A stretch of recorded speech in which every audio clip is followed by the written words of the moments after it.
In this video, I'm going to take the cheapest and most expensive cars in my Turo fleet, and I'm going to be breaking down the economics of both, so that you watching this video can see what the ROI and breakdown of these different cars with different price points can ultimately be.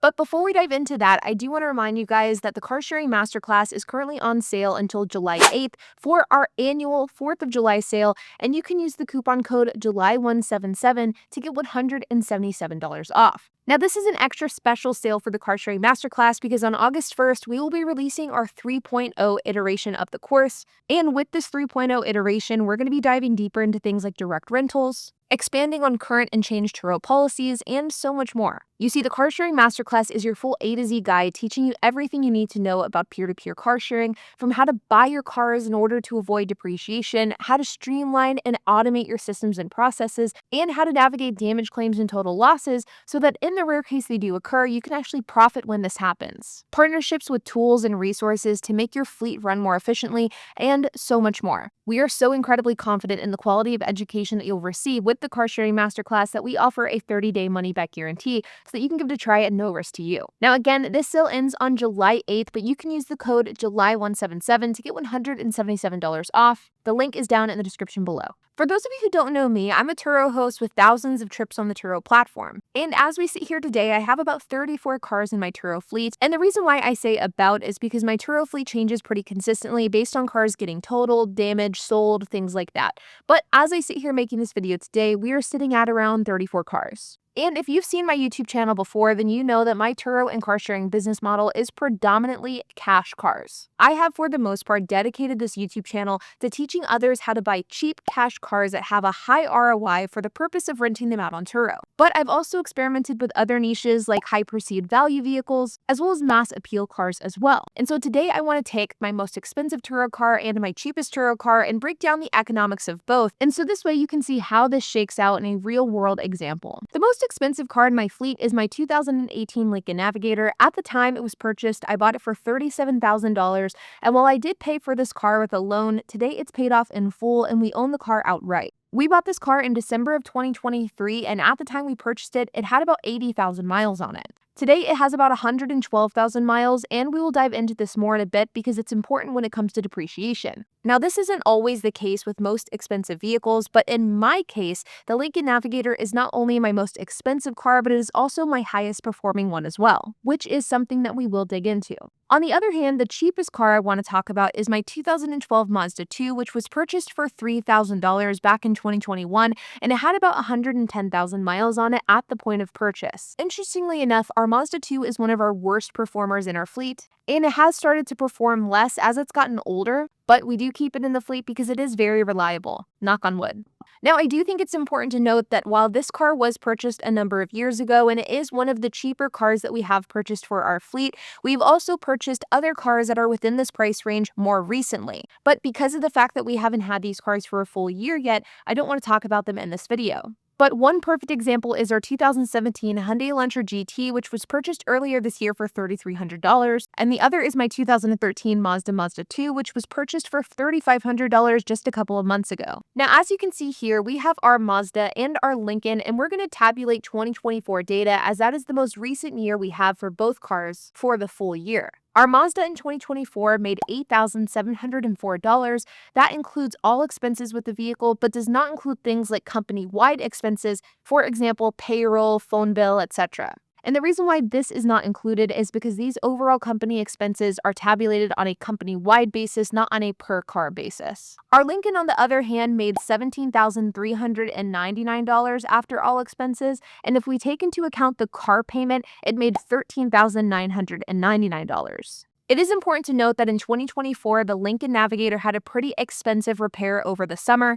This involved the transmission, and it's an issue that's pretty common with Lincoln Navigators, but this resulted in a pretty pricey repair and also a number of weeks with the car sitting out. And as I mentioned, that $13,999 number includes the car payments that were made to this vehicle in 2024, though as I mentioned earlier, the car has since been completely paid off because we made more payments than we really needed to. over the course of our ownership. And additionally, with the expenses, it does include the car payments that would have been due with the Lincoln Navigator, though we actually paid more than the minimum because we wanted to pay it off quicker. And now as I sit here today, the Lincoln doesn't have any car payment associated with it at all. You can see that over the course of 2024, the Lincoln made back 37.8% of its total cost in that 1 year, while the Mazda made 290% back of its total cost in that same year. And so you can see from an ROI perspective, the winner is very clearly the Mazda. However, from a cash flow perspective, the Lincoln is the winner, because while the Mazda made a much higher return, the Lincoln actually made 61% more in cash flow.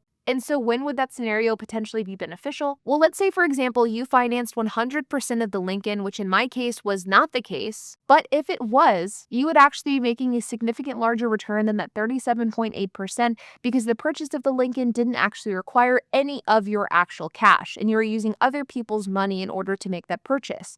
So the ROI would be calculated a little bit differently. And so from a sheer purchase price to purchase price standpoint, the Mazda 2 absolutely has a higher ROI. However, whenever we look at cash invested, there could potentially be an argument to be made that the Lincoln could be a better play depending on your financing situation. However, let's look at some of the additional nuances here as well, like depreciation.